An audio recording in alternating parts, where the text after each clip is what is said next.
Hello everyone. So let us try to enter the theoretical aspects of aging.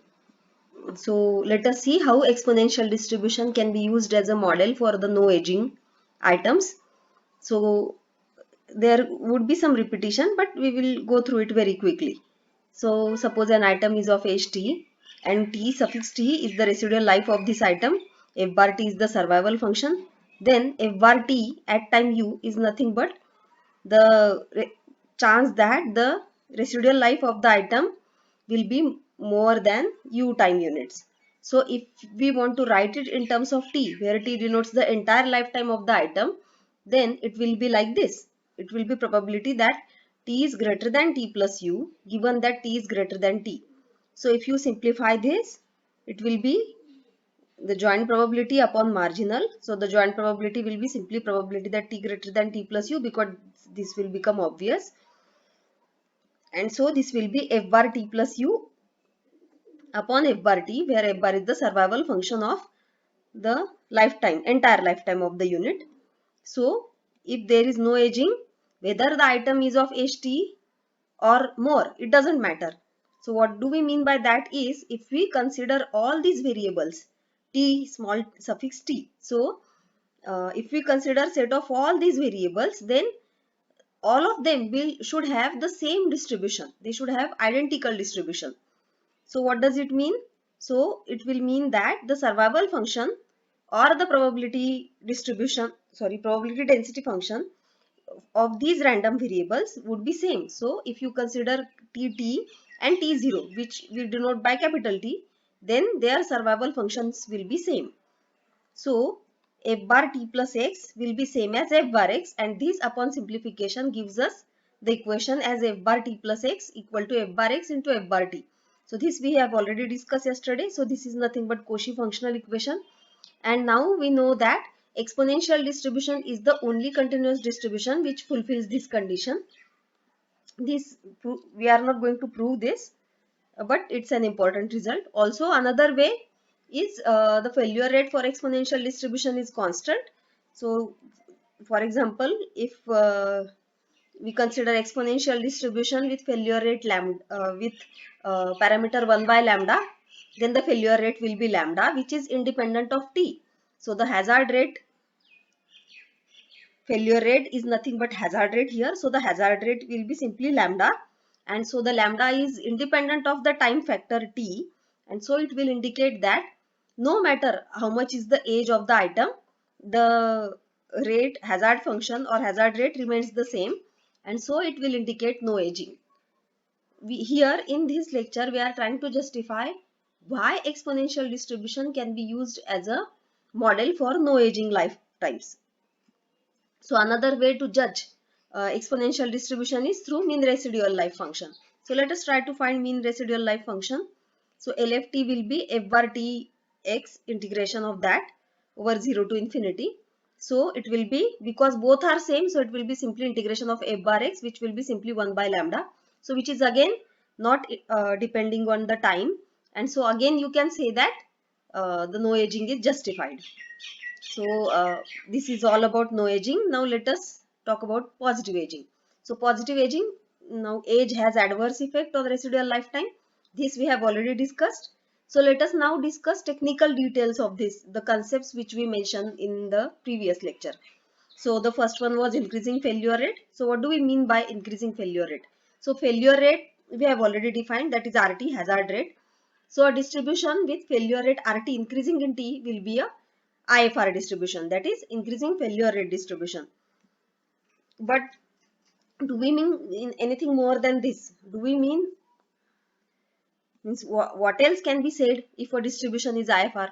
So what are the consequences of IFR distribution?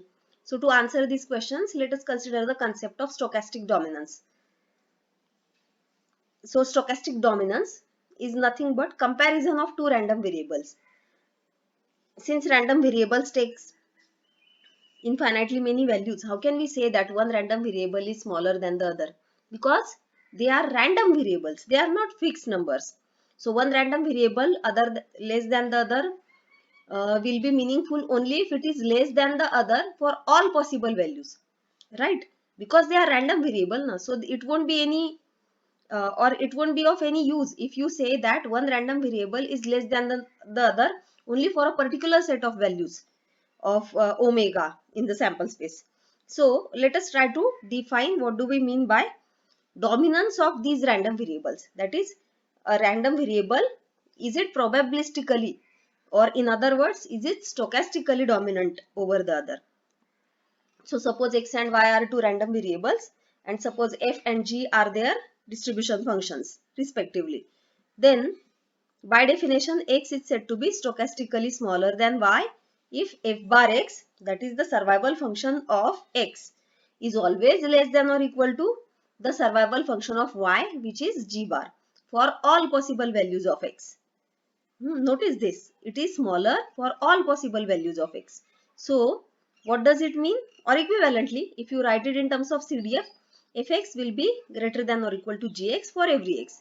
So it means that the survival chances at point x, if you have the distribution, sorry, if the model, underlying model is x, means for the random variable x, the survival chances beyond a particular point will always be smaller than that for the random variable y.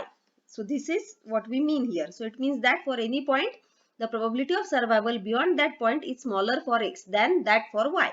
So in other words, what is the other meaning of this? In other words, y takes values larger than that particular point with larger probabilities, isn't it?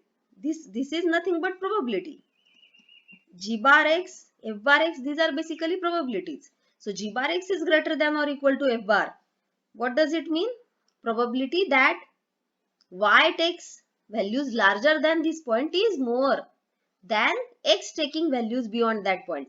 Means if you consider higher values, then y will take higher values with higher probabilities, higher than x. So this is what we mean here. So I have tried to summarize this, that y takes values larger than x with larger probability than the random variable x. So hence y is stochastically larger than x, or y is said to dominate x stochastically. So this is what we mean by stochastic dominance. Now let us come back to the uh, topic of positive aging. Since it means adverse effect on age, the following will be true for a unit with positive aging. So what is it? So if you consider two time points, say T1 and T2, then the residual lifetimes of units of a unit at the ages T1 and at the ages T2. Let us consider these two variables, that is T, capital T suffix T1 and capital T suffix T2. So because of positive aging, what will happen? What do we expect? That the residual life at age T2, this is one random variable, and the residual life at age T1, this is another random variable. So what will happen if there is a positive aging? So suppose there is a positive aging, then adverse effect, positive aging is basically adverse effect. Now adverse effect means at higher age the unit will have lesser chances of survival, isn't it? So as the age increases, the chances of survival will be smaller. So for any survival function this happens. Notice that survival function is always smaller, but we are talking about these two separate random variables, and then if you compare which two separate random variables, t at t1 and t at t2. So T1 is nothing but the residual lifetime of the unit at age T1, and T2 is residual life at the age T2. So if you consider these two separate random variables, then what do you expect to happen? Because of the positive aging, one is going to dominate the other. So the residual lifetime at age T2 will be stochastically shorter than the residual lifetime of the unit, same unit at age T1. So xt2 will be stochastically smaller than xt1 for all T1 and T2 like this. So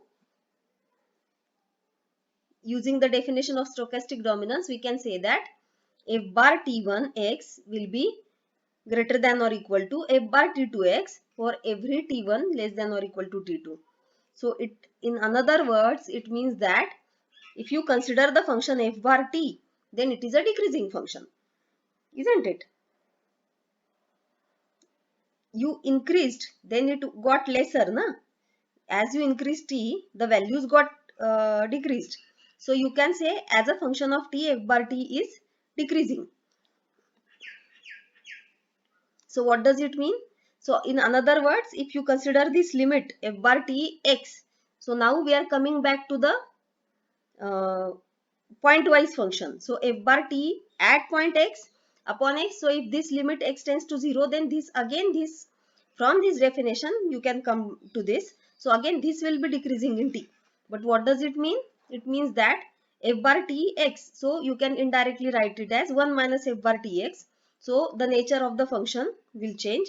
This one is decreasing, so this one will be increasing in t. So after a little adjustment, if you put the value of f bar tx, you will get this to be 1 minus f bar at point t plus x upon f bar t. But this is nothing but f at t plus x minus f at t upon x times f bar t. And this limit x tends to 0, it is still there. So if you consider this much portion excluding the f bar t, you will get that this is nothing but the PDF, the derivative of this CDF. The derivative of CDF is nothing but the PDF, provided that the PDF exists. So this will be simply the ratio Ft upon F bar T, which is nothing but the hazard rate. So RT. So this RT will be increasing in T. So if you assume this, then you get this, isn't it? So this is what we mean by increasing failure rate. So if you assume stochastic dominance, means if you assume positive aging, you do get increasing failure rate. So or IFR property. So thus the class of distributions with IFR property is same as the class of distributions F, which satisfies this equation. Which satisfies this equation, that is, if you consider survival function corresponding to residual lifetimes at different time points, then every time it will be decreasing.